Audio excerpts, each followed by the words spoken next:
Welcome to episode 136 of Timm Talk, the podcast about the DC animated universe, co-created by Bruce Timm. I am Chris Lord. I'm Cameron Dexter.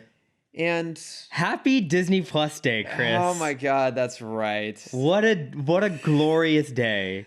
As they say in Mad Max Fury Road, what a glorious day. What a glorious day indeed. Yes. One of the few properties, not owned by Disney, Mad Max Fury Road. That's true. I rewatched it recently. Did you? It's amazing. It's such a great rewatch. I need to revisit it at some point. Mm-hmm.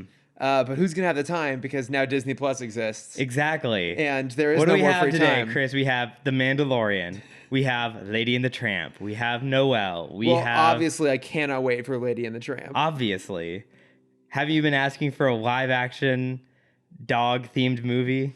Are their mouths going to move? I think so. I don't remember. It's not Homeward Bound style, where it's just voiceover. Which is I'm fine with. Just have dogs and then have us do voiceover. We don't need to have It worked well in 101 Dalmatians.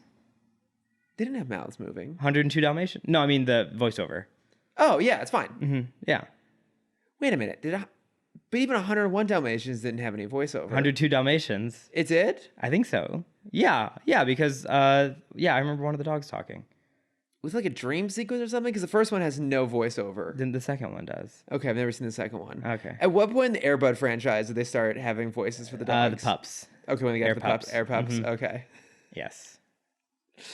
No, I mean, I'm not going to see you anymore. Is basically what's going to happen. Exactly. You're lucky I'm here. You're lucky we're recording this before. This might be the death of the podcast. Actually, is Disney Plus. Yeah. Well, I mean, it'll take me 3 months to watch everything.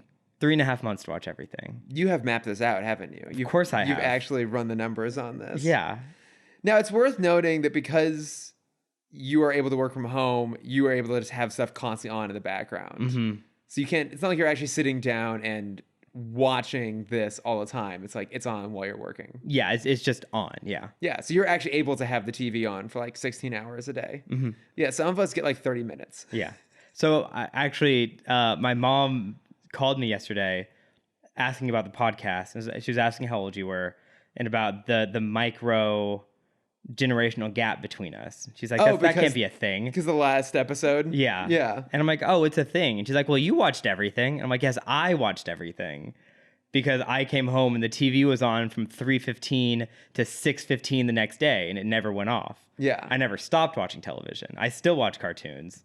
Yeah. And she's like, well, why did he stop? I'm like, well, because Kids WB had a very certain demographic, and it lasts, 6 years. And once you're out of that demographic, then, Yeah, I mean, for me, it just changes. As soon as all the Batman stuff was off Kids WB, I really stopped watching any of it. Mm-hmm. At that point, I switched over to Cartoon Network to watch Teen Titans and Justice League. Exactly. But I never watched any other stuff on Kids WB. Mm-hmm. Yeah, and I think, did I ever talk about the Disney Channel theory? No. On here? No. I'll make it super brief. It's not a huge, I'm more just laughing at the fact that there is a thing called the Disney Channel theory. That's what I'm calling it. I was about to say it exists outside of your head, but thank you for preemptively correcting me. Basically, how Disney Channel works with their programming blocks is they specifically cut off shows at certain episodes. Like there was the Curse of 88, I think is what it was. No Disney Channel show has more than 88 episodes. Oh, I think you've mentioned 66 this. episodes. They time their shows so that basically they'll catch people at a certain age group during the first season. They'll go as long, 2 or 3 years. They go for 4 years. 4 years till they have their attention. Then as soon as they aged out, they cancel the show and then start up again with new ones to catch a new audience. Yeah. Okay, then you have mentioned this before. Okay, yeah. So it's basically that idea. So is Disney Plus do the same thing, or because all this content now lives forever? I haven't thought about that. That's a great question. I suspect that things are going to be shorter now. We're going to get fewer episodes of stuff in general. I mean, we're already getting fewer episodes of everything pretty much as we go from full 22 episode seasons down to 12, 13, even fewer. Yeah. But I think stuff's going to run for fewer seasons as well, because now they're just well, let's throw a new piece of IP out there. I mean, that's what Netflix does too. It's I was going to bring up Netflix because they've been recently doing stuff where they have a great season, and then the very last episode, everything's been great, and the very last episode, they're like, oh, Gotta prep for season 2. Yeah, 13 Reasons Why for me was that way. I Yeah. really loved that first season. And I'm like, oh, this last episode is just all season 2 setup. And I'm like, I don't care. This would have been great if it was just a one-off. The Paul Rudd series that just came out. Oh, Living with Myself? Yeah. Was that a series? I thought that was a movie. I didn't realize it was. It's a series. Oh, okay. And it's a great series. It's very fun. It's a great storytelling method. But yeah, in the last like 5 minutes, like they have this whole thing set up where it's gonna end right here, and it's gonna be a great, tie the bow on the box, put it on the shelf, and we're done under the tree, and when we're done, whatever. Great. And in the last 5 minutes, something happens, and like, oh, great, now there's a season 2. Yeah. And even the show that just came out, End of the Fucking World, was an amazing season, and the kid is shot at the end. And like, cool, done. Can't have a season 2 if your main character gets shot. To our surprise, kid didn't die. Don't see him get shot on screen. And season 2 came out like 3 or 4 days ago. I'm like, I'm not gonna watch this because season 1 was like just a great box. But I think they don't care that you're not gonna watch it. But they should. Because I'm the only view that matters. But hang on, Cameron. As strange as this sounds, you have standards. And you'll stop watching something you're not into it. But a lot of other people will be like, well, I know I like this. I'm just going to keep watching it regardless. Yeah. And I think you and I are much more like, oh, that was perfect the way it was. Back to season 8 of Arrow. Oh my! I am going to watch the season 7 Crisis crossover, obviously. Which will also be the finale for Arrow, which is like, okay, great. And I think that's why they're putting so much money in this finale, because they know like they've lost millions of viewers since the beginning of this universe. Yeah. But this is the thing of like, everyone's coming back for this. What would you say? Season 2 of Arrow is probably the best. I think I stopped watching after 4. I think we stopped about the same time. Yeah. I remember season 2 being really good. That was the Deathstroke season. Yeah, that was really good. It's like that one, was like kind of... season 1 was great. Season 1 is great. And by the time we got to season 3, it was like they're bringing in Ra's al Ghul and... Oh, yeah. Yeah, I feel like that one got a little bit weird at that point. Yeah. I don't think I ever finished season 3, now that I think about it. Because it was the guy who had like psychic powers was the main antagonist. Oh, no, Damien. That was... was that 4? That was 4. What was his name? Damien Dark? That's right. Yeah, Neil McDonough. Great Neil McDonough. Yeah, I don't know. Look, we're gonna watch it, obviously. But we're gonna have to do an episode on it. But there is other stuff to talk about, of course. I don't believe you. Well, how can you not believe me, Cameron? There's at least 2 things in here that you are already incredibly excited about. That's true. You're right. Let's talk about first the Soul trailer, which came out. So this is the next Pixar movie. Yeah, so after Onward, which I don't really give a shit about. Yeah, I like the universe they're building. I'm not super interested in the story. Look, it's still Pixar. It's still gonna be great. It's still gonna be really good. They have far more hits than misses at this point. I'm just not super invested in it. Would you say 2 misses? The Good Dinosaur, I've actually never seen, but most people consider that a miss. Oh, it's horrible. I worked on it. Yeah, I know. And then I think most people consider both the Cars sequels pretty much. I would only put Cars 2 down. I think Cars 3 is fine. Okay. I didn't really even like I think it's as good as Bug's Life. Okay. I haven't seen Bug's Life basically since it came out. And I was never a huge fan of the movie Cars. Obviously, I love Cars as a real life concept. But the movie just didn't quite do it for me. But Soul, by contrast, looks to be pretty interesting. I feel like they're going more into their Inside Out sort of space. It absolutely is. This slightly meta space here with it all being about a person who dies and then their soul is trying to do something. I don't know. Yeah, so they talked more about it at D23. This is the same trailer they dropped at the conference. Were you at D23? I was. I had no idea. Have we talked about this yet? No. Did we put a whole hour and a half long episode out about this? Let's not talk about it anymore. Okay. Yes. Yes. So the idea is the soul is brought back to basically heaven, which is now some planet far off in the universe, for reprogramming to go back into a new human. Oh, okay. But this soul is so passionate about music that it doesn't want to give up its current kind of state of being. Yeah. to go back through reprogramming. Oh, interesting. And then Tina Fey, who plays the other soul we see in the trailer at the very end, she has been reprogrammed so many times. She's tired and she doesn't trust in humanity anymore. She's bored with it, so she just stays on the planet. Okay.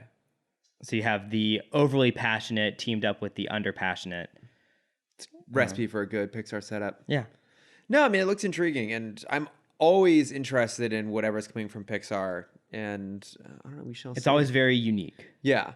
But the other thing I know you're super Except excited... for Cars 2 and Cars 3. Exactly, which are, forgettable.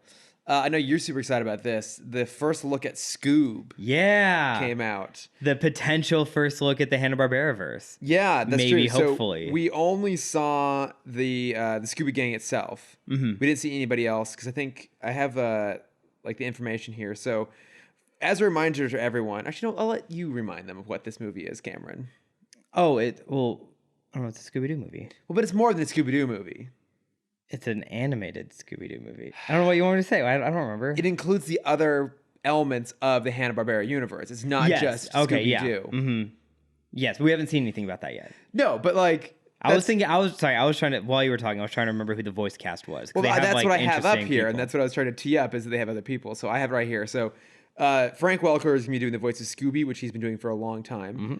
Zac Efron as Fred, Amanda Seyfried as Daphne, Gina Rodriguez as Velma, Will Forte as Shaggy, I'm so Tracy excited for that. Morgan as Captain Caveman, Kirsten Clemens as Dee Dee Skies, Mark Wahlberg as Blue Falcon, Jason Isaacs as Dick Dastardly, Ken Jeong as Dino Mutt, and Ian Armitage and McKenna Grace, who are young Shaggy and young Daphne. It's a lot. Okay, I didn't know. I only knew about the gang casting. I didn't know about everyone else. I knew something about Scooby-Doo. You didn't? Not anymore. No, fair enough. But no, I mean, just based on these first images, it looks... It's not super stylized. They look kind of in the same vein as... Not quite a Despicable Me, because that actually is a little bit stylized.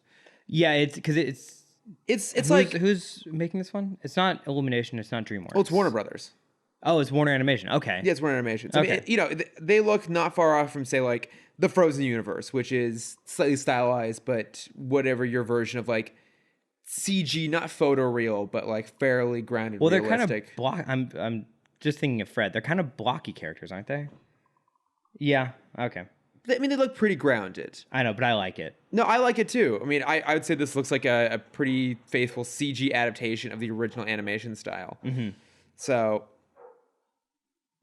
Fucking he's excited to talk about Scooby-Doo. That's true. He's a big fan. He heard us talking about his brethren. Think he's more of a Dynamite fan? He's definitely a Dynamite fan. Did you ever watch Blue Falcon and Dynamite? No. Not Blue Falcon and Dynamite. Who was... Yeah, it is Blue Falcon and Blue Dynamite. Falcon and Dynamite. No, I know of them. I never watched it. No, I watched Josie and the Pussycats in Space, which I've talked about before. I didn't really watch any of the rest of it, though. I never watched any Captain Caveman. A little bit of... I was the Underdog, but Underdog isn't... Underdog is great. That's not Hanna-Barbera, though. That's... Is Underdog? No, I thought... Isn't Underdog from the same company that did Rocky and Bullwinkle? I feel like that's a different company, right? Yes, you're right. Yeah. Yeah, I'm thinking... Sorry, I'm thinking of, I think Snagglepuss. Because Snagglepuss is Hanna-Barbera. Top Cat's Hanna-Barbera. El Kabong is Hanna-Barbera. Hong Kong Phooey is Hanna-Barbera. Yeah. Loved Hong Kong Phooey. Maybe Underdog was part of that, too. I think he is. Yeah. So wait, who else? Because Peabody and Sherman and Rocky and Bullwinkle were they're connected. not. Mm-hmm. I feel like there was another one, right? Did they have one? I feel like there was one more of that. There probably from is. that same animation company. I don't know. These are the things you're supposed to know, Cameron. I know. I'm sorry. Why are you even here if you don't know these things? I've been in full Disney Plus prep mode. I know. Have for you gone through past 2 years. Have you been doing your animations? I've been working, and I'm really trying to make something good, and I don't think it's not up to standards. It's not up yet. to your standards. Yeah, I started doing it because I wanted to do it all hand animated, and then I remembered that takes a lot of time. Yes. So I storyboarded out this 45-second video. It's not going to happen like that. No. And then I'm like, well, I'll just try and hand animate it, just the first part. And then 3 hours in, I'm like, this looks like garbage. So now I'm going back to my normal style. Okay. So I was doing that last night. I'm glad you have passions and, Yeah. have time to pursue them. I don't, but I do. You them just anyway. don't sleep. Yeah. It's true. Mm-hmm. Did you see the Invisible Man trailer? I did. I think it looks really good. I'm not going to see it. I mean, it looks really intense. Yeah. But I think this is a clever way to approach this, because obviously there was a recent attempt to reboot the Universal Monsterverse. So the first stab at it, well, I guess like the first stab at it would have been The Mummy from the 90s. Yeah. And then that was just its own thing. And then the second stab at it was Dracula Untold. Then they realized Brendan Fraser is his own universe. He is. He's absolutely his own universe. And then they did Dracula Untold, which then didn't do well enough to make it land. Then they tried it again with The Mummy. And they had... Would you not consider Van Helsing an attempt? Or is that too disconnected? I think it's a little bit too... I mean, it kind of. But yeah, I mean, that's fair. I think it's a fair... Because it also has the Wolfman in it. That's true. Or Yeah, a it has Wolfman. Dracula and has Wolfman. So I think it's a fair attempt. And then, of course, there was their big push for the Dark Universe. So I'm trying to remember this off my head. So obviously it was Tom Cruise as the Mummy. I think by the end of the movie, he was the Mummy. I didn't see it. No one did. That's why this so universe it doesn't was exist anymore. Russell Crowe as Jekyll and Mr. Hyde. Which I'd still be down to see. Yeah, that's not so bad. Javier Bardem as Frankenstein, I want to say. Yeah, all right, yeah. Johnny Depp as the Invisible Man. And then... I mean, the less we see of him, the better, right? Absolutely. Yeah. And then there was rumors about Angelina Jolie as I thought the that was Bride of the Frankenstein. confirmed one, because that was supposed to be the next one on the list. I'm just trying to remember off that, like, it's like a Vanity Fair.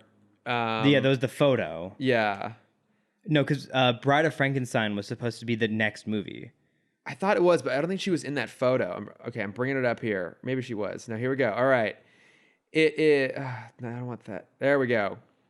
No, Sophia Boutella's in that photo from The Mummy, but Angelina Jolie wasn't. Okay. So, yeah, that was their other attempt. But now they're trying again, which is, I think, much smarter this time around. They're going through Blumhouse, who does really good low-budget horror. Mm-hmm. They're doing Lee Wanell, who I think he was one of the original writers on Saw, I want to say. More reason for me not to see this movie. Exactly. But no, he's made a really good career doing kind of like low-budget horror and sci-fi stuff like that. And it looks really, really intense. I think this is a really clever way to go about it. So this time around, the main character is played by... I was supposed to say Elizabeth Olsen, but no, it's... Elizabeth Banks. No, not Elizabeth Banks. Elizabeth Moss. That's... I'm like, it's 5 letters. It's one of the... 4 to 5 letters. It's one of the Liz's. Yes. Who's amazing. And so she's being stalked by her ex-boyfriend who has found a way to turn himself invisible. Mm-hmm. Who everyone believes is dead. Yeah. He like faked his death and now he's hunting her. And so it's all a way to like discredit her and make her seem like a psycho.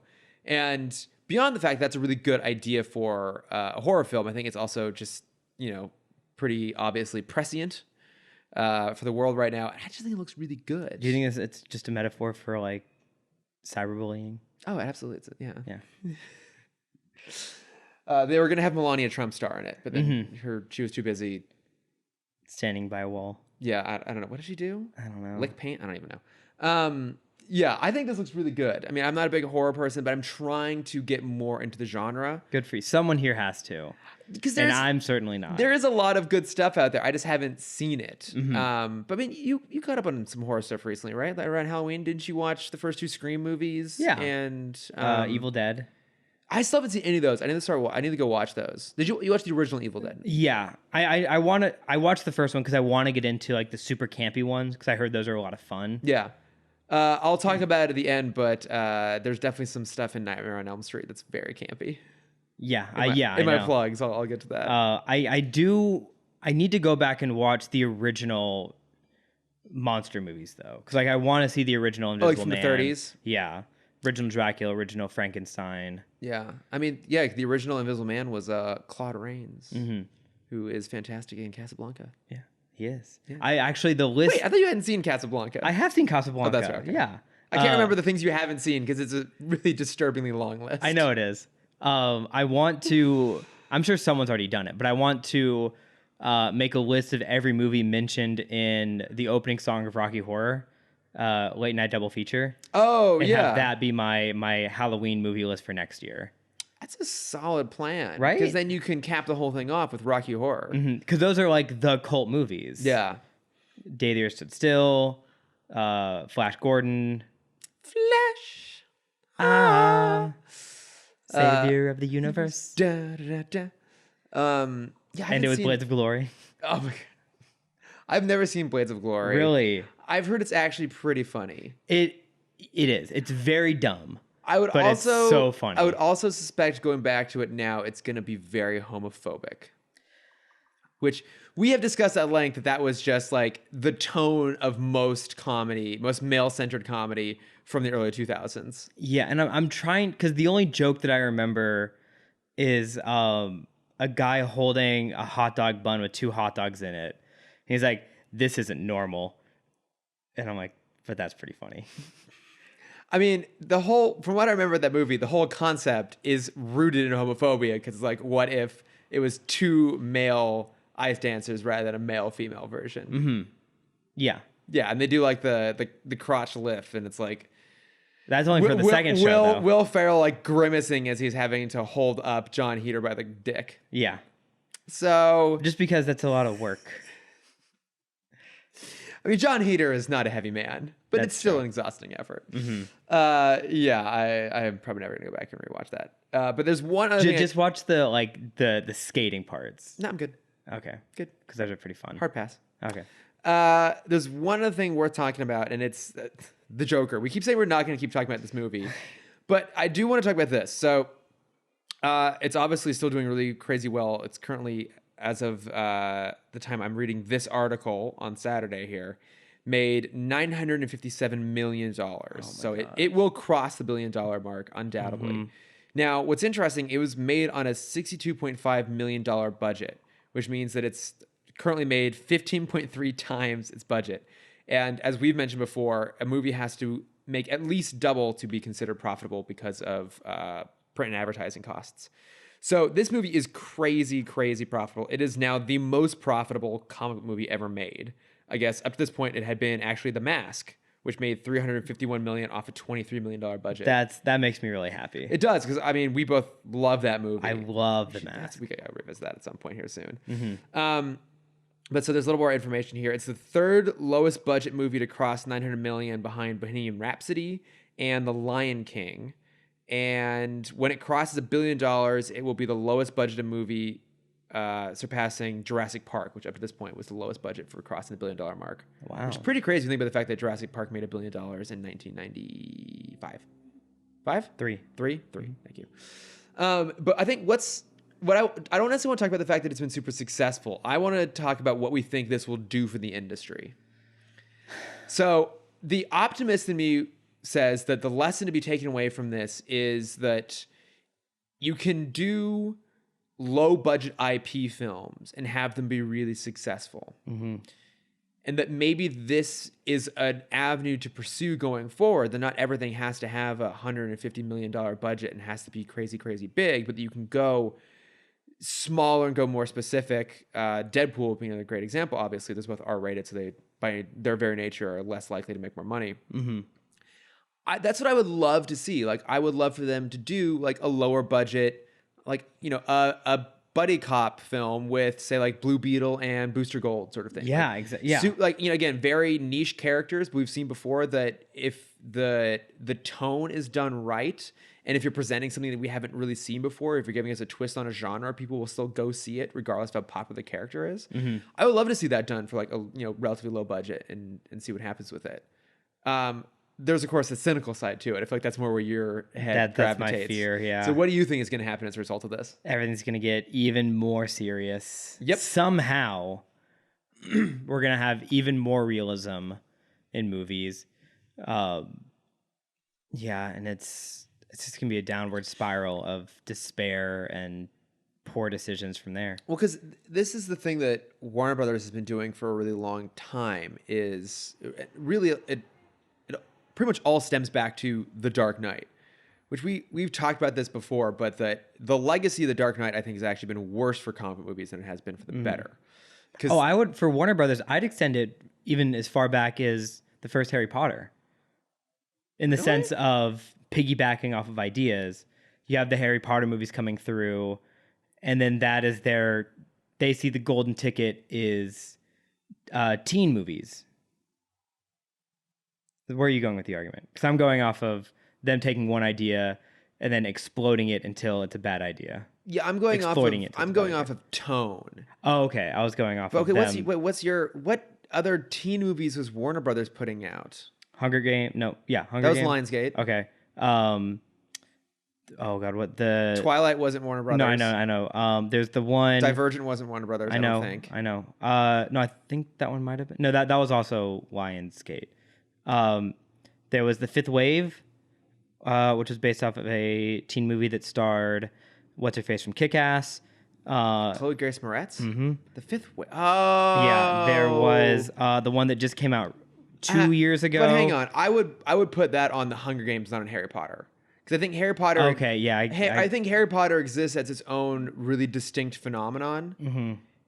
And by contrast, the Hunger Games was like the first of that. Percy Jackson. Yeah, that did not go well. But like Hunger Games is the first really successful young adult dystopian future thing. Okay. And then out of it came like The Fifth Wave and I Am Number 4. That's what I was thinking. Yeah, I'm number 4. Yeah, Number 4, The Maze Runner, Divergent. Mm-hmm. Okay, yeah, you're right. Warm Bodies. Like that one's okay. I mean, it's kind of in the same ilk. But I see what you're saying. Yeah, I mean, that is what's always done is they'll take something and then they'll just beat it to death. And I think we're seeing that a little bit with comic book movies in general. Like all these studios are trying to adapt comic book IP for better or worse. But I think specifically what's going to happen is that Warner Brothers can take the wrong lesson from this. Yes. As they love to do. So, because I think what's going to end up happening is that this movie's going to do crazy, crazy well. Birds of Prey is not going to do very well. Because it like I'm intrigued by it and I like those characters from the comics, but I'm not necessarily super thrilled with the version that we're seeing on screen, although the cast seems really good. But that movie just looks like it's got this weird tone. I don't know. It's like this weird like garbage bag collage sort of thing going on there. I don't know. Well, it's like they were trying to re-spark the fan joy that was from the first Suicide Squad trailer. Yeah. But they like forgot how to make that movie. I think it doesn't look a movie of substance, and just the tone seems inconsistent and unappealing to me. So I don't think that movie's going to do well. So I think they're going to come out of this going, okay, well, now instead of trying to go for something that has a bit of energy to it, because at least give the Birds of Prey trailer credit for being like weird and different. They're going to fall back on this. Like, okay, everything's going to be super crazy, gritty, and realistic, which is the wrong lesson they pulled from The Dark Knight, because then that set the tone for like all their stuff going forward, right? It was like, okay, well then Man of Steel has to be super dark and gritty, and then just like they were trying to maintain that tone while also bringing in some of the visual elements of the comics, and I think that's part of the reason why all the DCEU stuff is a total fucking mess. Yeah, I mean you can also bring in 300 and Watchmen, that kind of stuff. Yeah, but 300 and Watchmen are accurate tonal adaptations. Watchmen maybe a little more of a mixed bag. Like 300 is just that comic on screen. Have you ever read 300? No. I mean, it's slight. There's not much to it, but it's beautiful. And I think that's fair to say of the movie as well. Yeah, the movie's so much fun. Yeah, I mean, just as many abs, not as many penises, but nothing can be perfect. Do you think that's what's like sparked the CrossFit culture? Was 300? Because I never heard of it. There was this Spartan workout. Yeah. Yeah, because I went to a gym called 300 Fit. Yeah. Fully based around the workout they did with the 300 guys. I think that maybe helped, but I'm trying to think if there's another place. What sparked the boom of the those kinds of workouts, do you think? I don't. As people that don't work out a lot. You go to the boxing gym every single day. Yeah. I mean, I used to work out every single day. It's people who don't do like that circuit training stuff. Yeah, but I mean, I'm not a good person to ask because I cannot do fitness classes. You can do it with one arm. What? You can use this arm. For what? The fitness class. It's not. Is it not because of your elbow? Well, okay. I have a bad elbow for pretty much everyone because they don't know that whole story.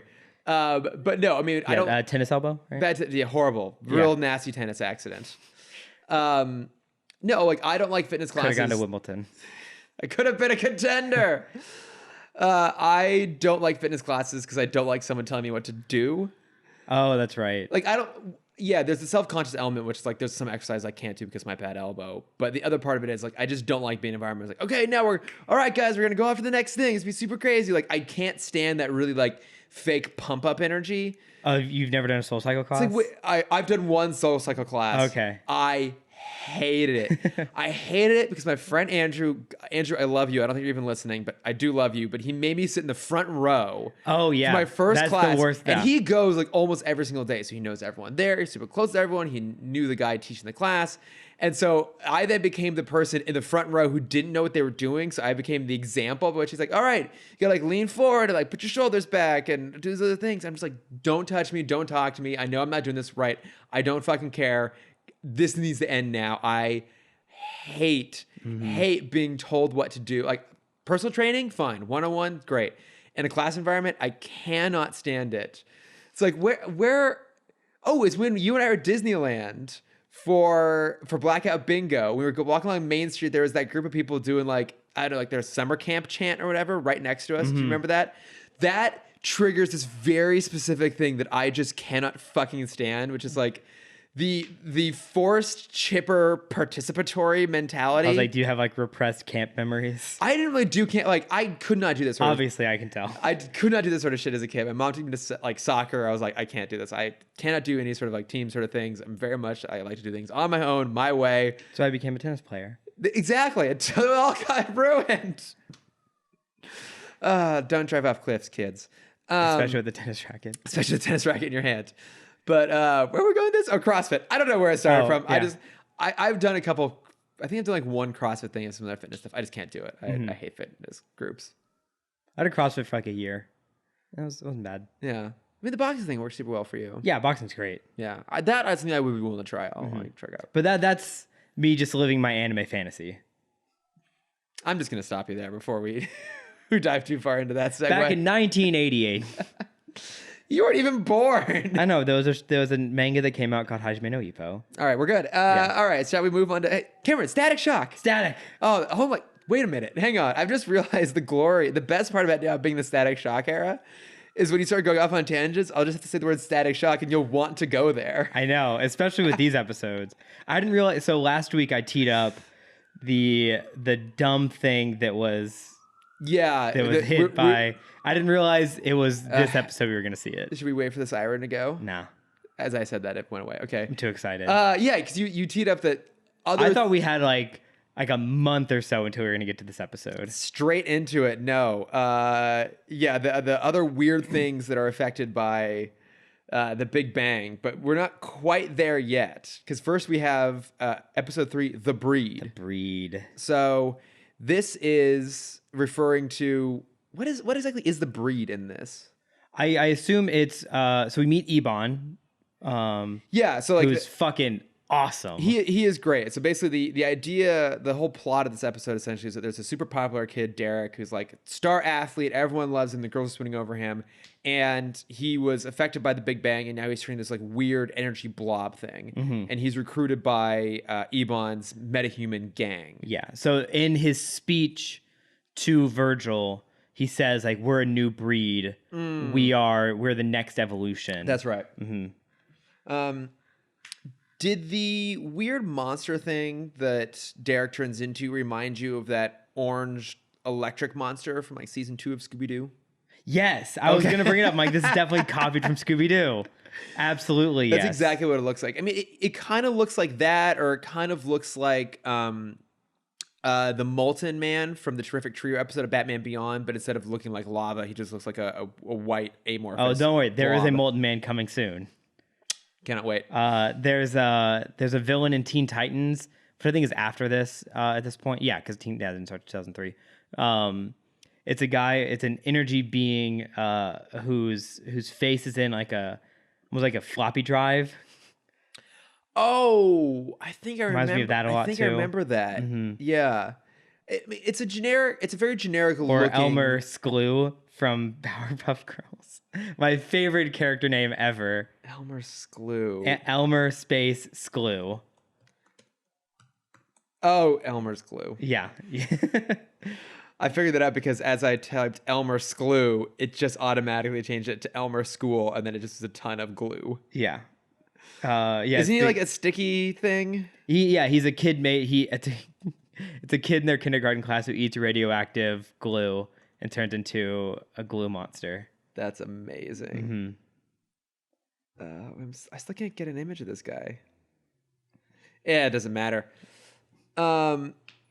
His design didn't feel super original. No, but that's fine because we got to meet the other reoccurring metas of the series. We met Ebon, who's great. We met Talon, who's awesome and has an amazing story coming soon. Yes, that's the one. Yeah. And we met Shiv, who I didn't realize why I enjoyed him so much back in the day, but he's just an evil Green Lantern. He's like evil Green Lantern crossed with Gambit. Yeah. A little bit. So, because I was complaining last week about how their application of powers in the show makes no sense. And his is the most. It's really true, and that holds through in the episodes today as well. But I will say this: they don't really care about the logic of the powers, but I think they're really good about making them feel clever in their portrayal. Right? It's like Ebon is this shadow creature, like master of shadow and darkness. Is how he so in my headcanon, maybe he's tapped into the same like shadow universe that Shade, the Justice League villain, is. Yep. Where he can basically be both fully realized as a person, but also like become a shadow, and he can transport through shadow dimensions, and transport through walls, and like grab people and draw them into the shadow universe and drop them off places. And that is a cool power set, and it becomes a really good shorthand for being able to jump from place to place and to be like really sneaky and secretive, and a good foil for Static too. Yeah, because he's Static is the light. He's the darkness to his light. Yeah, I thought that was really clever. And I think Talon's got a really cool look as well. I mean, she does just sort of look like a rooster in purple pants. Well, she has a great line that I wrote down about why that's the group that's hiding.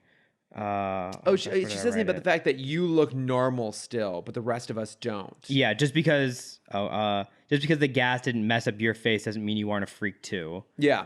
Well, yeah, and this plays off of a really common element from the X-Men comics, and then a little bit in the cartoon adaptations, which is like definitely the first season of Evolution. This is a huge like the surface street level mutants who can walk around and you know the difference versus like the Morlocks specifically, or like I know for Nightcrawler that's a big thing too. He has the hologram projector. Yeah, Spike turns into a big thing for him in Evolution. Yeah. And then what I love about this episode is we see how smart Ebon is. Like he knows exactly what to say to Derek to keep him down there. Because I wrote down he had a great quote too. Oh God, what is it? I wrote down too many notes. All you were good for up there was running around a track, and they're even going to take that away from you.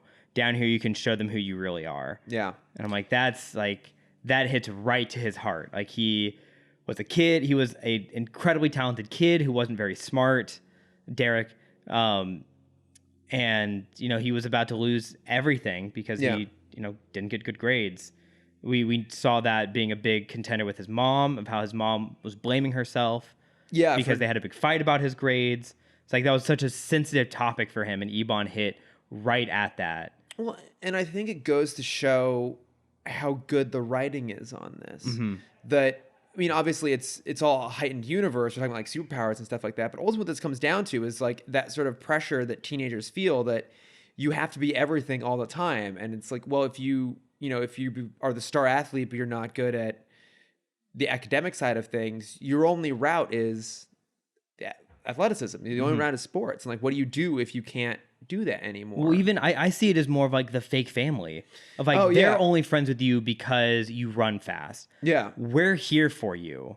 Like we will all we are your family down here. Yeah, and so you can trust us. You can we'll steal money together, but we're not going to rat you out. We're going to back you up.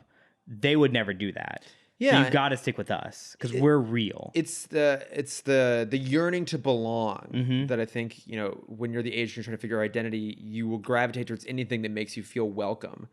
And I mean, this show, I think we even saw it last week. is oftentimes a metaphor for gangs and for gang violence. And, you know, this is a really great way to approach that same kind of idea, which is that the people who accept you and make you feel fulfilled might actually be problematic for you in the long run.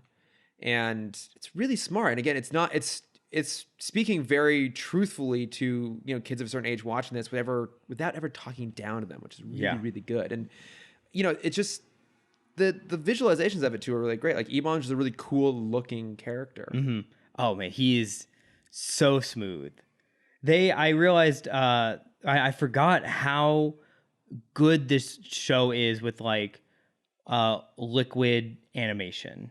Oh, okay. Like we see that a lot with Ebon, how he has that like swirl portal, which always looks so good. In the next episode, we're gonna get really into like the fluid dynamics of animation and how they're with the I think that might be. I think we've already hit the worst episode, quite possibly. But even then, it's still kind of fun. I will have a lot to say about that exact thing. But yeah, they're so good at just this like, and then soon we're gonna meet Rubber Band Man, who's the same kind of just like very obviously rubbery, this kind of just blob of a character, and they're so good at like the transitions between the blob and the human.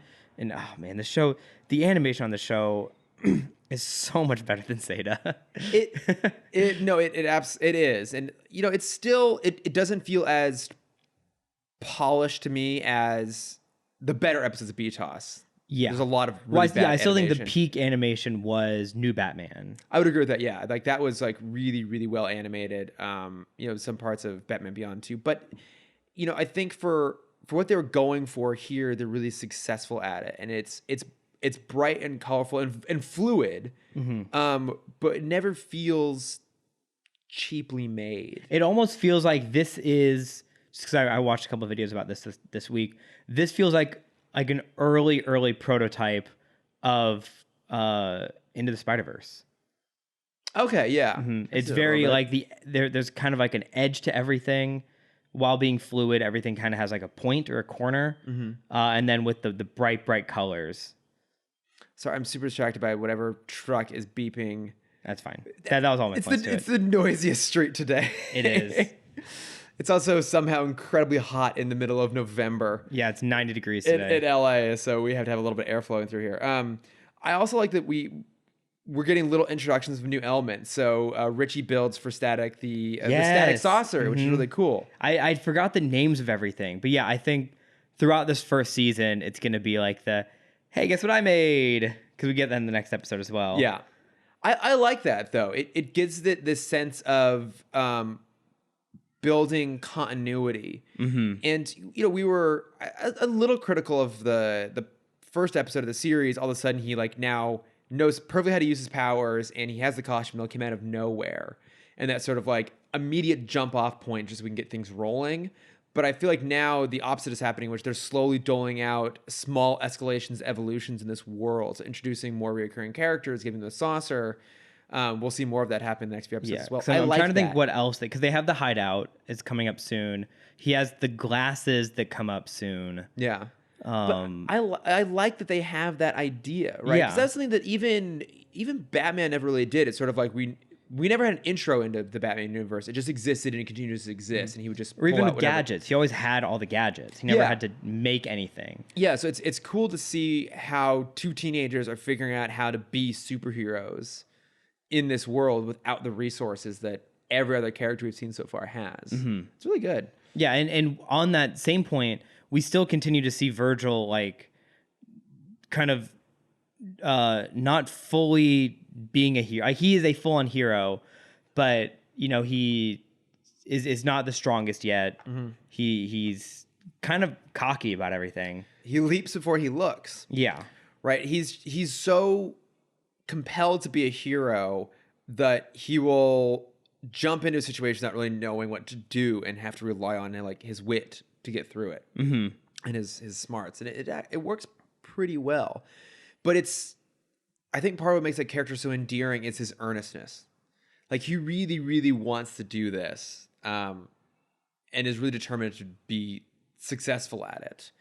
And I also kind of like that this character, unlike pretty much every other hero we've come across so far, isn't really motivated by a tragedy. Right. Yeah. He's doing this to kind of show everyone that there's a better way to do this. Yeah. Like his tragedy was his mom dying years and years and years ago. Yeah. That's not affecting his heroism. He's doing this because it kind of just needs to be done. Yeah, I wouldn't say that the tragedy of his mom's passing defines his heroic journey the same way that it does for Batman or for Terry or for Spider-Man, who's obviously a version that every other character we're talking about is inspired by in a lot of ways. And that's nice. That sort of positive energy feeds into the tone of the show really well. Yeah. And, this reminds me, because seeing this, I didn't realize how...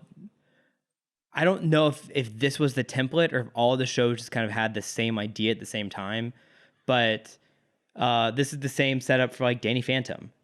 The exact same way of like he gets his gadgets through the next couple episodes. He kind of just jumps into being a hero. Kim Possible's the same way.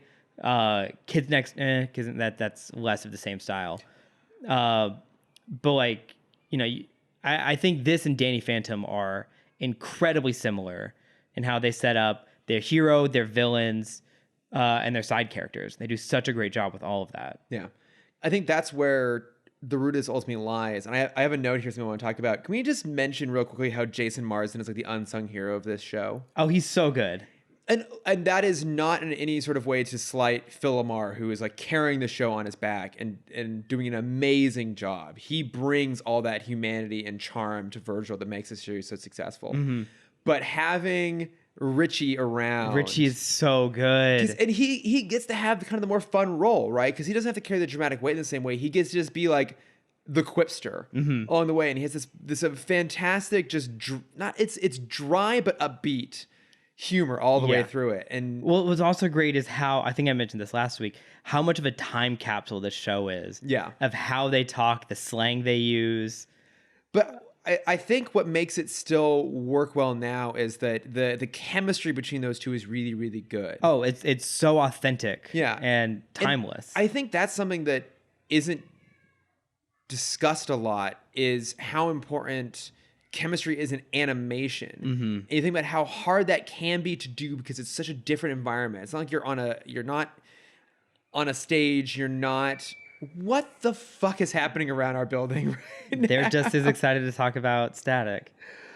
Oh my God, we got screaming children, dogs barking, sirens wailing. Are we in Dakota City? Yeah. We're going for that real authentic tone here on this show. Tim Talk brought to you straight from Dakota City, live from Dakota City. My God, but I think what I was trying to get at is chemistry and animation can be really hard to nail down. Like really, really hard. Mm-hmm. Because it's such a more passive connection between the two. And I don't know if when they filmed this, they were doing recording sessions all simultaneously or not. Either way, it really carries it. Mm-hmm. It's really good. Yeah, they're great. I do have my... okay, I was going to ask. You have your my quip of the episode. What was your quip of the episode? Virgil talking to Derek saying, "I've got more lives than Madonna has hairstyles." Okay, good. I'm glad you wrote that down because along with your quips, I'm trying to find my favorite pop culture references in every episode. There's another one that I wrote down. Even Ripley wouldn't believe this. That's what I have written down as well. Yeah, because we have references to Ripley's Believe It or Not, to Sammy Sosa, to Tarzan, Lois Lane, and of course Madonna. Mm-hmm. And yeah, I think you hit it. This show is great. Yeah, our quip of the week and our pop culture reference of the week overlap on that one. Mm-hmm. And so the end of the episode ends with such a light note too, of Derek meeting up with his mom again. His mom like fully accepting him, which is also great. Yeah. And he is kind of giving himself to the meta research facility. Yeah, he's letting them run tests so they can get a better understanding of how the Big Bang affected everyone. And if I remember correctly, we won't see Derek again until the season finale. Oh, interesting. Series finale. Okay. All right, but I'm glad they found a way to bring him back, though. Yeah. That's cool. I also love that this was the first episode with Static's full charge-up sequence that I think is now Don't worry, you're going to see it at least every once. Single episode. Yes, I wrote that down of like, get ready. All right, well, shall we move along to Grounded? Grounded. Okay, so this is what you were referencing. Well, first we meet my favorite villain. what's his? 'Cause I wrote down Armadillo Boy. What's his actual name? Carmandillo. Fantastic. Yep. So he's coming back, right? Oh, yes. Yeah, because I kind of thought that, because you had made reference last week to other things getting affected by the gas, and so when we got to this episode, I'm like, oh, is this what he's referencing? Like this Armadillo Man. And I thought the whole episode was gonna be about him, and then it's not. He's just in like the opening. And then from there we move on to the primary plot. Yeah. No, so I mentioned last week that Ebon had like a rat boy in his group. I was wrong. It's Carmandillo. Is it Armadillo? Yeah, so Carmandillo joins Ebon in like season 2, I think. Okay. Yeah, because this episode is kind of going for a like a 50s sci-fi B movie. So this was the Halloween episode. Oh, it was. It's a weird choice for Halloween episode. Yeah, because I remember the commercials for this, because it was this had a Halloween episode. It was the Jackie Chan Halloween episode and the Mucha Lucha Halloween episode. We're all back to back this week. I do love when they do their seasonal holiday episodes. It mostly because of the promos around it. So it's they're so good. This week on Kids WB. Ooh, yeah. There's like all these pumpkins everywhere and pulling random clips apropos of nothing else and trying to make them look all spookified by putting a filter over them. Yeah. It was amazing. Jackie Chan had maybe the best Halloween episodes of any show, minus Boy Meets World. Okay. Go ahead. What was... I don't remember the Halloween episodes of Jackie Chan. The one that I remember the best is in season 4 when they're dealing with the masks. Paco is upset that he doesn't have a good Halloween costume, so he accidentally puts on one of the kabuki masks, and it turns him into a Japanese demon that they all have to fight and beat, and it's so good. It's so fantastic. It's so good. Man, welcome to Chan Talk. I kind of want to do that at some point, to be perfectly honest. But no, so this episode, we discover that the Big Bang mutated some bacteria into this like weird, crazy, giant metamicrobe that's now going around terrorizing the city. And then there's a whole subplot about how Frida's journalism budget is getting cut by the school. And the plots, of course, overlap with Virgil and Richie going to the science lab to try and test out this microbe thing, and Frida being there late to run her own rogue, unauthorized, printing press. Unofficial print edition where she's calling out the school for cutting her budget, which I thought was just absolutely fantastic. Which is like, is that the school trope of like the early 2000s? Cameron, I don't think everything has to have a trope of an era. No, but there's definitely like, maybe not an era, but there's multiple occasions of like some facet of the school being upset because their budget was cut, but the sports budget was up by like $6 million. I need 3. Lemonade Mouth. Lemonade Mouth? Lemonade Mouth, yes. From? Disney Channel. That was a show? It was a movie. It was a movie about that plot. It's the school just had a brand deal with their version of Gatorade, and all the money went to building a new football stadium. But while all that's going on, every elective is subjected to work in the basement, some of which don't even have rooms. They're just in the hallways. And so this band comes, because also the detention is in the music room, which has a leaky faucet above it. And so it's dripping, and so they're cleaning up the room. And they find out the 5 people in detention are great singers. So they form a band called Lemonade Mouth, and they do it to raise money for all the other electives and say, fuck the school for giving all the money to the sports team. Yeah, what you just described is the most Disney Channel thing I've ever heard in my entire life. Yep. All right, fine. I'll just give it to you. That's a plot point, a trope of the era. I mean, yeah, it does pop up in a lot of places. Like, it's always the athletes that get the money and none of the arts, which is also a real thing. Oh, yeah. Yeah. Let's see. What else happens in here? Oh, we get the introduction of the shock box. Yes, again, shock box are like great. A little bit of world building, so some walkie-talkies between the two of them. What I think is interesting is these 2 episodes really play up the fact that like Richie is the super smart one and the inventor. But subsequent episodes that are coming up start to play up Virgil's intelligence really well. I mean, they're both. The last episode he went to Virgil for tutoring. Yeah. So we know Virgil is smart, but yeah, we mentioned last week, he's not like Peter Parker smart. Yeah, but he's not the kid genius. But what I like is that, but he gets A's. Yeah, but what I like is that they're not falling into the thing of like, Virgil being the dumb one and relying on the smart sidekick, like they're both smart, they're both intelligent, they both and it only have gets specific skill sets. Yeah, it only grows as Richie comes into his power. Yeah. Because in season 3, we know Richie becomes Gear, where he just has super intelligence. Yeah. And makes the coolest gadgets. He does. He makes really cool stuff.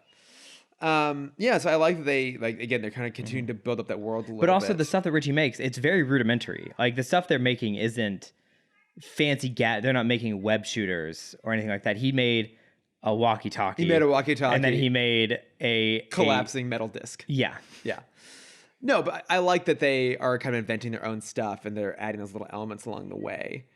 I love that ultimately the giant microbe is defeated by cleaning chemicals. Yes. Because it's a bacteria, so I guess it would just be killed by antibacterial stuff. It's a PSA for washing your hands. It always is. What this reminded me of, weirdly enough, was Scarface. Explain. Not the Al Pacino movie Scarface. Okay. But the fact that the BTOS writers relished in the opportunity to just mercilessly destroy Scarface because he was the only inanimate villain they had. And I feel like here, technically, because it's a bacteria, even though it has motivations like revenge and it can sneak up on people and like split up into multiple parts to follow things around. Well, it just wanted like food. Yeah, but they definitely play it up like it's this sort of like sneaky. Yeah. Oh, when it sneaks monster through the shower head. Yeah. Oh, I hate that. It's a good scene. I still hate that. I remember that like terrifying me as a child. But they still hate it. They treat this meta microbe almost like it's a slasher stalker villain at times. Absolutely. But that being said, because it's technically non-sentient, despite it's oftentimes very sentient-like behavior, we can destroy it. We can destroy it. And so it's destroyed by Virgil smashing 2 drums of antibacterial like soap over it, and it is raining down and dissolving this thing into a puddle. But even with that, it wasn't as gruesome. Because do you remember the New Batman episode where Poison Ivy makes the plant companions? Yeah, that was and you saw the guy melt. Like I think that was kind of the peak of the gruesome. Yeah, because like they're plant people, but they still are essentially characters, like they're real characters, but because they're not human, they're allowed to like be destroyed in a really grotesque way. Yeah. This is kind of like a much more passive way of doing that. But you were talking about before the fact that this is a dumb idea for an episode in a lot of ways, but I still found it really entertaining. And I mean, it's I think we're in a really interesting position coming straight off of Zeta into this. And I don't want to take this. The bar is so low. Well, I mean, look, I don't want to take this as an opportunity to like kick Zeta, because we've done that, I think, more than it necessarily even deserved. But I think it's interesting juxtaposition because I think the intent was very similar behind these two shows. In terms of targeting a preteen audience, have it being big and bright and colorful. But just for whatever reason, the execution wasn't quite there. And I think a lot of the Zeta episodes just weren't entertaining. They weren't fun, but this is. Yeah. And I think the reason this is fun is, even though it's a dumb villain, again, it really falls down to the characters are really good and the chemistry is good between them. And I think the sense of humor plays a little bit better here. And I think they, going back to like Batman Beyond, I think they balance school pretty well in this. Yeah. Like they're still in school. Like what they're doing is never getting in the way of school. Yeah. Like for Virgil and Richie, that kind of comes first. And actually, now that you mention it, that is an obvious similarity between Batman Beyond and this, is that the background supporting characters, the students in the school, are the perfect place to draw B-plots from. And that's one thing that Zeta didn't have. You really essentially only had 2 characters, one of whom was literally a robot. So there's not a lot you can do with that. So I think that's maybe part of the reason that show struggled, is they didn't have opportunities built into the world to draw a story out. Whereas here they do. It's just like, well, we needed a B-plot this week. All right. Frida. Yeah, Frida. What's she up to? What are the other students doing in the background? Yeah, because already the background characters we have, we have his dad, we have his sister, we have Frida, we have Richie. We get recurring villains. Yeah. We're about to get Rubber Band Man, Ebon, Hot Streak. Like in 4 episodes, we already have 7 reoccurring characters. Yeah, which that makes it feel much more like BTOS now. Yeah, not even including, and we can throw in Talon and Shiv in that too, because they're going to come back pretty often. And Carmendillo. Good old So that's Carmendillo. 10. In 4 episodes, we have 10 side characters. Yeah. This show does a really good job with world building. And I think because world building is mostly rooted in those characters, they're mostly pretty positive. They're good. Yeah. It really does work. Like I said, I really enjoyed watching this. Me too. Even though it's so dumb. It's such a, and I don't know why I never made this comparison, but going back to what I said before, this is the exact, Danny Phantom is the exact same setup as the show. Yeah. To where I want to talk to Butch Hartman about maybe copying too many things. Or, maybe the more positive angle is what were some of his inspirations? Yes, being overly inspired by this show. But not that there's an opportunity for this, but this is the sort of thing that were this episode on TV, I'd just sit and watch it. Yeah, I remember watching this episode multiple times. Yeah. And just remembering how dumb it is. It's dumb, but I had a lot of fun with it. Because I for some reason, I remember the janitor being more of a red herring, but I guess he wasn't. Yeah, I think you and I just want to find red herrings everywhere. Yeah. I think mostly because we just want an excuse to talk about the great character Red Herring from A Pup Named Scooby-Doo. Exactly. Red Herring? What? What are you guys doing here? Can we just declare that is the greatest recurring gag, the greatest in meta a cartoon, bit ever, yeah. The greatest meta recurring gag ever. I don't know who came up with that in the writers room of Pup Named Scooby-Doo, but that bit is so good it makes the existence of that show necessary in the world. Yes, and in pop culture. Yeah, because otherwise, A Pup Named Scooby-Doo is fun, but it's nowhere near as good as original Scooby-Doo. But just for Red Herring, it holds up in that way. Yeah. It's fantastic. Any other thoughts on Grounded, or should we mosey along here? I think we can mosey along. Let me pull up my notes one more time. So what I was trying to say before, because I forgot I put the note in this episode. The great thing about Static is every fight feels like he's actually struggling. We see him get tired. We see him get hurt. Because this is the second time we've seen him blow out his power. Oh, yeah. And I think that's such an interesting concept. We're Batman never ran out of gadgets. Superman never ran out of sunlight, all except for the episodes when he literally did. Yeah. But it wasn't that was specific circumstances. It wasn't it was a possibility every time he went out. Mm-hmm. Yeah, and so with Static, we can see he is capable of doing these huge things, but now he has to kind of keep in his head of I will be if this doesn't work, I will be powerless. Yeah, and we saw that exact thing happen in this episode. It's great. I think it's a fantastic idea. Oh no, not in this one. It's the next one. We'll talk about it soon. Yeah, exactly. But there is an element that exists with that character that he does have limitations. Yeah, which just makes him more relatable and interesting. Mm-hmm. Obviously, I think BTOS is still the best of all of this universe. But Batman, although brilliantly portrayed, is not often the most interesting character. It was always in the villains. And I think that's one of the big differences here is that the show hangs on the main character being really interesting. But also having awesome villains. And having really good villains. Yeah, he has for all... I mean, I guess maybe some of them came from the comics. I've never read any of the Static comics. But Ebon, because I did check this. Ebon is original, and Hot Streak is from the comics. Okay, but I don't know about the Metamicrobe. Carmendillo, or the Metamicrobe. I think that might be an original concept here. But Batman also had the advantage of pulling from a rogues gallery that has existed in pop culture. For 70 years at that point. Decades, right? It's either you watched the '60s show as a kid, or you watched the 70s Super Friends, or you had just seen Batman in theaters, or were super excited for Batman Returns, so you already knew all these characters. Yeah. They already exist in the zeitgeist, so it's a little bit easier. You already have favor with your audience going into it, was you had to build that here, and I think they do a stellar job with it. And I think this show is already setting them up better than Beyond tried to set up their villains. Yeah, because that's something we always were a little critical of on Beyond, is that I think the villains, for the most part, were a little bit lacking. Because they were great. I think it's because they never had a connection to Terry. Yeah. Where the BTOS villains, they almost always had some connection to Wayne Industries. Yeah. Or something dealing with, Bruce. With this, all the metas are Virgil's age. Yeah. So, he knew some of them before.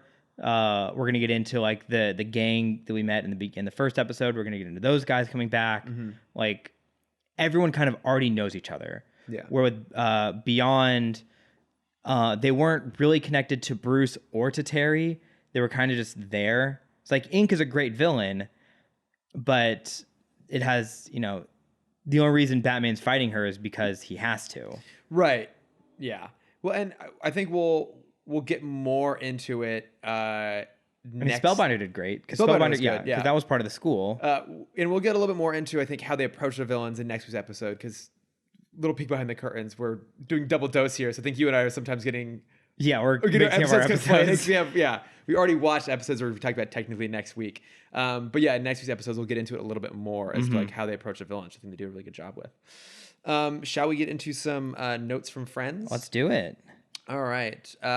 So follow up from, I now have the proper pronunciation. It's Ranky Customs on Instagram. Yes. Who was joining me in attacking you with some puns. When I walked out last week. Exactly, when he made you walk out. So not only did he give us the proper pronunciation, but he says that he's happy to help me in terms of bombarding you with puns. Weaponizing And that puns. he thought your reaction was priceless, so he's going to have to do it more. No, please don't. Yeah, which is fantastic. But also I want to give you some compliments, Cameron. We got a lot of comments about the art you did for Static. People really, really love the Static art. Thank you. Yeah, it honestly, like, I think it's one of my favorites you've ever done. It's really, really spectacular. But of course, Maddie was listening last week and was, throwing in some notes here. And he did want to point out that we were giving all of the credit to the multiverse, to Spider-Verse and the CW, and we completely forgot to mention Jet Li's The One. I don't think I ever saw that one. You never saw that one? I don't think so. Yeah, I mean, it was early 2000s action movie starring Jet Li. I remember The One. It wasn't Jason Statham, it was somebody else. But yeah, the idea is that there's like an evil version of Jet Li that's going around killing all the other versions throughout the multiverse, because then he gets stronger with every version that he kills. Amazing. So eventually gets down to the end, it's just the two of them left, and they're super, super powerful. That's pretty good. I kind of forgot about that one, so super glad that Maddie brought it up. Also, apparently you are misremembering a lot of things about Static. I don't think so. I think everyone else is. So there is no Trixie. Sorry, it was Daisy. Yes. It is in fact Daisy. Because we will meet her next week. We'll be meeting her. Who is Best Girl? Very, very shortly. And also Trixie is from, mainly from she's the love interest from Speed Racer. Yes. And the anti-love interest from Fairly Odd Parents. Well, there we go. Oh, that's right. Trixie Tang. Trixie Tang. Yeah. And then of course, apparently Ebon and Wade are not the same character. Yes, that is. I realized that when I saw him this episode. Exactly. So what is it you call it? It's Cameron's Course Corrections. Cameron's Course Corrections. Yes. You didn't do them yourself, so I had to point them out to you. Yes. No, thank you. I forgot that I mentioned that last week. Yes, Ebon and Wade are different people. I don't think we ever learn Wade or Ebon's real name.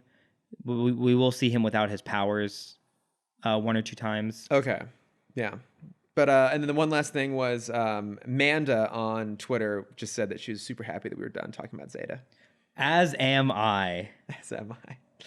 No, very, very happy to be getting into the Static space. So, but no, thank you everyone for writing in. Thank you guys. All right, and then should we get into some plugs here? Sure. All right, you want to start us off?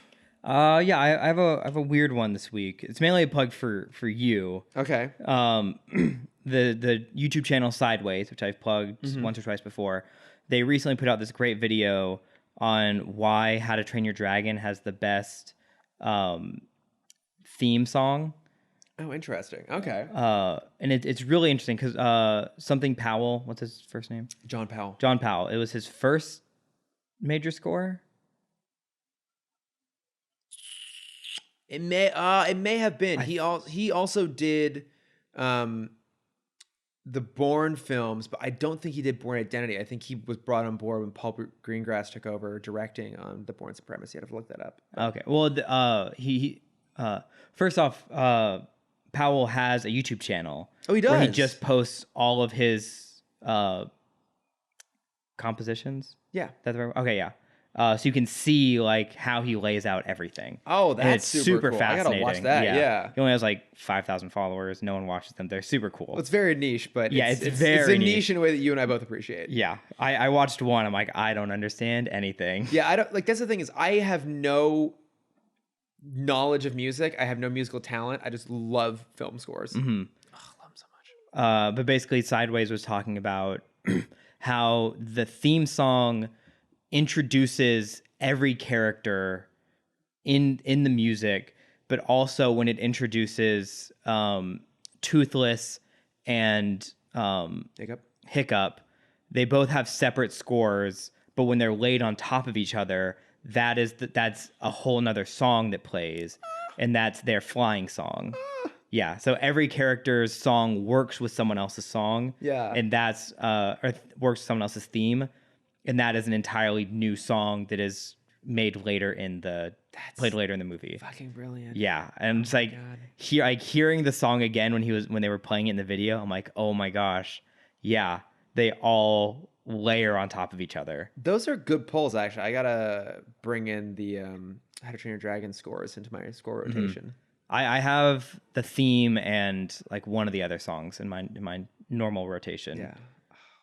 He also does a great one with Sweeney Todd, talking about how the music spoils the movie, but only if you like really, really know music. Oh, okay. So there's a melody that's it's like the Song of the Dead, or the something mortem, whatever it is. It's like this 6-note series. It's famous across all musicians and composers.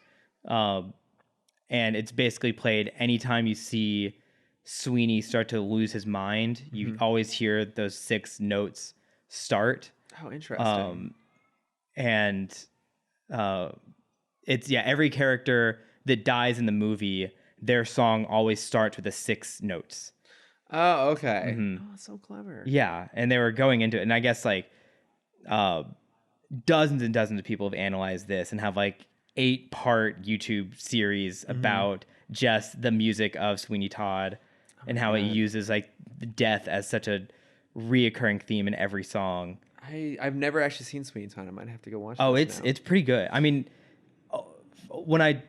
for people that watch it for the first time now, a lot of them can't get past how Johnny Depp is in this movie. Okay. He's Depping hard. He's full on Depp. He's in Depp. I wish I had something to throw at you. But yeah, it's a fantastic movie. Okay. Sacha Baron Cohen is in it and does a great job. Sacha Baron Cohen. Obviously, Alan Rickman is in it and does God, he's such a beautiful voice. I miss him so much. I know. And Grabthar's hammer. I know. And you know why Johnny Depp chose to do this movie, right? No. He was in another movie in the 90s where they dubbed over his singing voice because Hollywood didn't think he could sing well enough. And so he trained, I don't remember what movie it was. Oh, yeah, I don't know either, but that rings a bell. And so it was like this long running bit in Hollywood that Johnny Depp has the worst singing voice. I think that definitively goes to George Clooney. When did he sing? He attempted to sing in "Oh Brother, Where Art Thou," and they're immediately like, "Nope, oh, okay, not gonna happen." It's fine. He's doing okay. Yeah, he's doing fine. Yeah, he's okay. He's got that ER money. Oh man, he's got the ER money. So he made this movie. He wanted to be in this movie mainly because Tim Burton directed it, but also because it was just like, hey, Hollywood, fuck you. I have a great voice. I can sing. Yeah. Oh my god, it's amazing. I'll plug those two for this week. What have you been watching, listening, reading? I just went and saw Zombieland Double Tap last night. It's pretty good. It's fun. Yeah. Yeah, it's really fun. Like I don't think I've seen the original since it came out 10 years ago, but I'm really liking it when it did. And look, it's not groundbreaking in any sort of sense, but it's a really solid, it's pretty tight. It's what, like 90 minutes, something like that? Like it's a tight, fun ride all the way through. And I think it really hangs on the chemistry of those characters Yeah. and those leads, which is just as good as it was back then. And for me, the best part of it was to see Emma Stone back on her comedic form. Yes, because she's so good at it. She is a really incredible comedic actress, and obviously she's an incredible actress across the board. But I feel like now she maybe tends to do a bit more stuff on like the serious side. I mean, especially when you like bag an Oscar, like all of a sudden. Yeah, well, I mean, even in The Favorite, the funny would sneak out. It would, Yeah, we saw it a little bit in The Favorite. a little bit in there, but to see her back on like Zombieland 1, Easy A, that era kind of form was so good. Yeah. Plus they had some like great additional people like Rosario Dawson, obviously. It's so good. Amazing. There's a fantastic sequence with Luke Wilson and Thomas Middleditch from Yep. Silicon Valley. Which you see the trailer, you probably know what I'm referring to. Oh, my zombie commandments. Yeah, It's like, I have rules. yeah, it's really it's clever, it's fun. It's not really delivering anything more than the last one did, but I thought it was, if we're gonna revisit the space, I thought it was a worthy follow up to it. It's like the best kind of plane movie. Yeah, it was just like it's just like refreshing. Yeah, it's easy. You don't have to think about anything. You No. can turn your brain off the whole time. It's fun. It's decently funny all the way through. It's really good, like entertaining 3-star. It's something we've needed for a while. Yeah. Just like they're not trying to appeal to everyone. It's just if you like it, you like it. If you don't, who cares? You can turn your brain off and enjoy it, but at the same time, it's not dumb. Yeah. Like it's still clever in how it approaches things. I liked it. I liked it a lot, actually. So saw that, and then I have a self-plug here, which I should have plugged last week and I completely forgot, but we put out a new episode of Gay It Forward. Oh, you did? Finally, after months and months and months. Welcome back. Thank you. Yeah, we did a Halloween episode, and we watched A Nightmare on Elm Street 2, Freddy's Revenge. Oh. Now, I've never seen A Nightmare on Elm Street 1. Neither have I.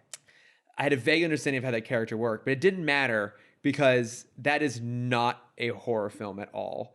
It is straight up just like this weird, campy B movie. The second one? The second one. Okay, because I thought the first one was like an actual horror movie. The first one's like an actual horror movie. Like there's almost no horror elements in the second one. But the reason we did it is my co-host and former guest on this podcast, Jonathan, had sent me a article that was why Nightmare on Elm Street 2 is the gayest horror movie of all time, and my God, is it? Oh. Because you know the concept of the final girl, right? In horror films, the final girl. Kind of like the last one standing? Yeah, so it's obviously Jamie Lee Curtis in Halloween. It's Sigourney Weaver in Alien. There's always the last one. It's Sarah Connor even in Terminator. It's always the last person alive is like the female lead of the whole thing, or maybe a character that you didn't go into it thinking would be the female lead, but is. It's always the final girl against the villain. And this movie is a little bit different because it doesn't have a final girl. The main character is male, and so the idea is that he is being possessed by Freddy Krueger, and the whole thing basically just becomes this really blunt metaphor for being in the closet as a teenager, and it's just like. The main character is mostly not wearing a shirt and just like writhing around sweaty in bed. And there's an actual sequence at like a leather daddy bar, and one of the characters gets like whipped to death naked in a shower, and it's just super, super gay and super campy. That's hilarious. So it was really fun to go visit that, and I think some listeners already go check it out, but if you haven't, go check it out. It's a pretty fun discussion of gay horror in general. Something I don't know much about. The whole point of the podcast, in fact. Sounds great. And I have one more, which you're going to love. Oh. So my friend Greer, who I know through my coworker Erica, also shout out to both of them because they just got engaged a couple days ago. Congratulations. Very exciting. But Greer and I have been hoping to hang out at some point because we realized we have like all the same common interests. Like he's also a big Batman fan. We were texting about movies because he was listening to our episode on Return of the Joker, and he said the other greatest Batman animated movies are Mask of the Phantasm and Red Hood. And I was like, yes, those are the right answers. Agreed, yes. He also are correct. Has discovered our mutual love of dad jokes. Oh. And he sent me a link for the subreddit dad jokes. And I'm scrolling through this, and it's absolutely fantastic. I actually have one that you would appreciate, Cameron. Okay. So it's I found the first 4 Harry Potter books to be quite light. except for the fifth one, which was dead serious. I hate you. If you like that subreddit, there's another one that I highly recommend. It's like one sentence humor or something like that. Okay. And my favorite one, I wrote it down because it made me so happy. It was Victor Frankenstein wins a bodybuilding competition. So good. Yeah. Cameron, how do locomotives know where they're going? Lots of training. I closed the computer so you can't read anymore. All right, I'll leave it at that. But if you also love a good dad joke like I do, go check out the subreddit for dad jokes, and I'll put links that down in the show notes. But I think with that we're done. Yeah, one more week of Static Down. Yeah, a lot more to come. Much more to come, which will be very exciting. If you want to reach out to us, if you have comments on what we're talking about here, if you have suggestions, if you have recommendations for film scores, I think especially. Yeah, I would love to hear, because I only listen to film scores when I'm working, and I work a lot. Mm-hmm. So I would love some recommendations. But we are at Timm Talk Pod on Facebook, Twitter, Instagram, and Gmail. Mm-hmm. And I am personally at Lordifer on Twitter and Instagram. Yeah. Also, if you want to tell us what you're watching on Disney Plus. Yeah, that's true. That's true. It is Disney Plus Day, so let us know. Mm-hmm. Is it weird that it's coming out in like 72 hours? Because that's crazy for me. I don't even think about it, to be honest. I mean, it's hard to miss, because as we mentioned before, all of Santa Monica Boulevard is just Disney Plus ads at this point. But that's all I see in my eyes. Yeah.